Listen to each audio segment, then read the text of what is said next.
Shalom, salam kasih Tuhan. Selamat bertemu kembali di dalam renungan harian kita pada waktu ini. Puji syukur dengan berkat yang selalu Tuhan nyata berikan kepada kita.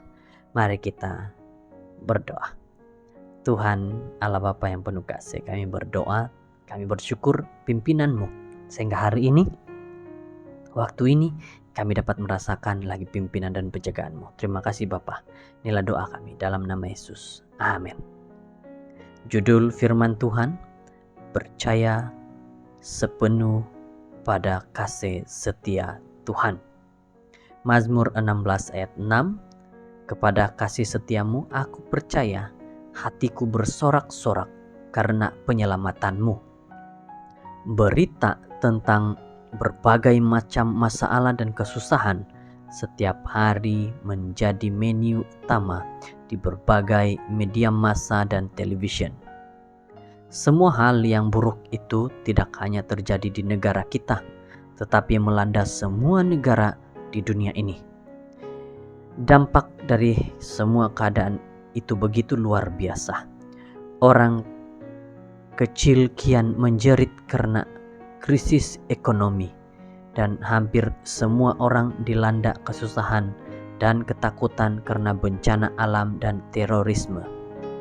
Keadaan manusia kian tertekan dan tersepit. Lalu, bagaimana seharusnya kita bersikap dalam menghadapi keadaan yang tidak baik ini? Adakah wajar jika banyak orang menjadi takut dan khawatir?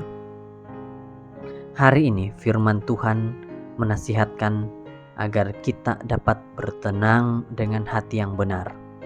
Jangan bersikap seperti orang dunia yang terus dihinggapi rasa takut dan khawatir, karena Tuhan berjanji untuk menopang dan memelihara umatnya dari kesukaran yang ada. Janjinya adalah ya dan amin.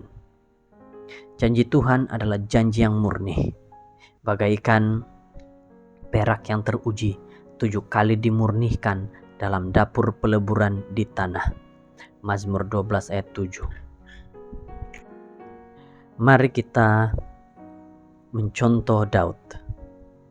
Mazmur pasal 13 ini merupakan ungkapan isi hati Daud saat ia mengalami pergumulan yang sangat berat.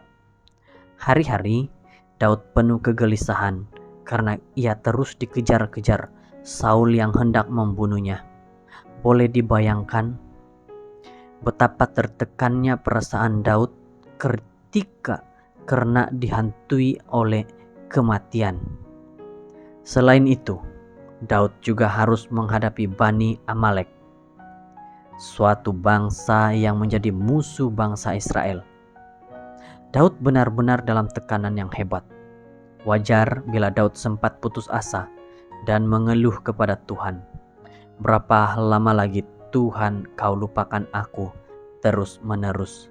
Berapa lama lagi kau sembunyikan wajah-Mu terhadap aku? Berapa lama lagi aku harus menaruh kekhawatiran dalam diriku dan bersedih hati sepanjang hari? Berapa lama lagi musuhku meninggikan diri atasku? Mazmur 13 ayat 2 dan 3. Kita pun pasti pernah mengalami tekanan seperti yang dialami Daud. Tapi apakah kita juga dapat bertindak seperti Daud yang selalu mengingat-ingat segala perbuatan baik Daud Tuhan? Atau ketika masalah datang, kita malah semakin menjauh dari Tuhan dengan perasaan kecewa? Meski sempat mengeluh, Daud tetap yakin bahwa Tuhan sanggup melepaskan dia, dan itu telah terbukti. Oleh sebab itu, serahkanlah hidupmu kepada Tuhan dan percayalah kepadanya, dan Ia akan bertindak. Mazmur 37 ayat 5. Percaya penuh pada Tuhan. Inilah yang harusnya kita lakukan dalam kehidupan harian kita, dimanapun apapun yang kita alami. Seperti contoh daripada Daud, dia tetap percaya penuh kepada Tuhan dalam hidupnya. Inilah firman Tuhan hari ini. Semoga kita diberkati. Mari berdoa. Tuhan, kami berdoa, bersyukur Tuhan pimpin dan Tuhan lindungi. Jagai kami hari ini dalam apapun yang kami lakukan. Terima kasih dalam nama Yesus. Amin.